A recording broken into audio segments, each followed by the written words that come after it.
welcome back. My name is Uche as always. So, I've been indoors for over 5 days now, for a lot of reasons. And then we are getting to the end of the year, and I would say that this year has been a very tough year for the world in general. It has been a very tough year for Africans, Europe. People lost their lives. People have lost their loved ones. People have lost their jobs. It's been a very terrible year for us, especially for people that lost their loved ones. I spoke with two of my friends this week, and somehow they lost the first person I spoke with, I think on Tuesday. She lost two very close people in their family. The other one lost she's not directly related to these people, but three people died in a compound close to where she's living. And she was telling me that she was speaking with her mom, and her mom was like, this world she what is going on, the way people lose their life. So it's a very terrible thing to lose a loved one. So and the book of Ecclesiastes 7:2 is beginning to make real sense to me, that it says that it's better to go where they are mourning rather than where they are feasting. When you're looking at it, verbally or carnally, it will not really make sense. But it's beginning to make real sense. These days, initially, before my mom died, I'll just go to where somebody that's out of emotion, you cry and all that, and that is it. Do you understand? But these days, the more you hear about the death of people, I think it's the more reason for us to have a time to reflect, people, mourn different ways. There are people, when they get the news of a loved one, the death of a loved one, it comes as a shock to them, especially when, you didn't hear the news of the person being sick and all that. Some people, it comes as, they start living in denial, well, it cannot be true. Could it be true? I'm not sure. Anyway, I believe that kind of thing. So people mourn different ways. People, receive the news of a loved one, the death of a loved one, in different ways, and people mourn in different ways. But I think that when somebody dies, there's a certain stage you get to when somebody dies, it's time, for you to reflect about life in general. So that's what I've been doing lately. And I begin to wonder that, life is for the living.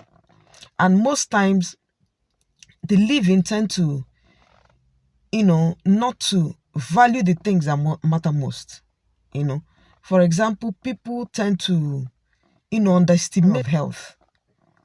We are busy, which is, from the responsibility you have the possibility to overlook your health, while you're chasing money.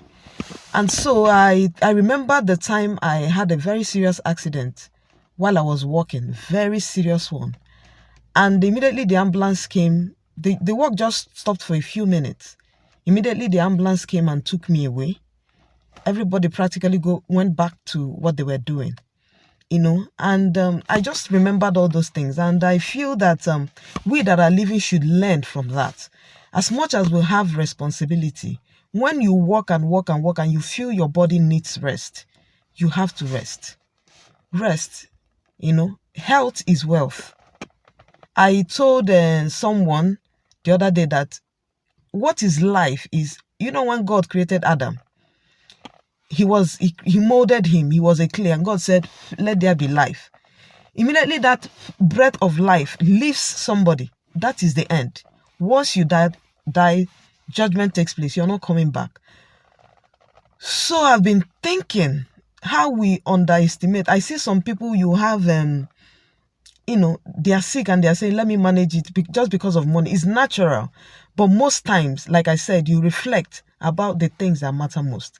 Another thing I've been thinking about is value the people around you while you are alive. If take a time to find out those people that truly value you. It doesn't matter. It could be your family members. It could be friends. There are friends that will eventually turn to your family that that truly values you, that appreciates you. When you do something they appreciate, they make you happy. Sometimes we try to make ourselves unhappy by people's opinion. We are waiting always for people to appreciate us. There are times, we want to please people that refuse to be pleased. And when you're doing that, you make yourself unhappy. I don't believe that this life is too short. But one thing I believe, that death is destiny for everybody. So the moment you have it, appreciate the people that love you and love everybody. But those people that appreciate you, make out time for them, value them, and be happy. Be happy, because those people that, even if you kill yourself, they are not going to value you. They are not going to appreciate you. No matter what you give them, they will not, value you. So why not love them, maybe from a distance, value the people that love you, and be happy while you're still alive. And the last thing, and I've been reflecting about, is the legacy we leave, when you die. What will people say about you? All the money, all the clothing, all the hustling is what we'll leave here. But what will speak for us when we leave is the legacy we leave on earth while we go. So I've been calculating.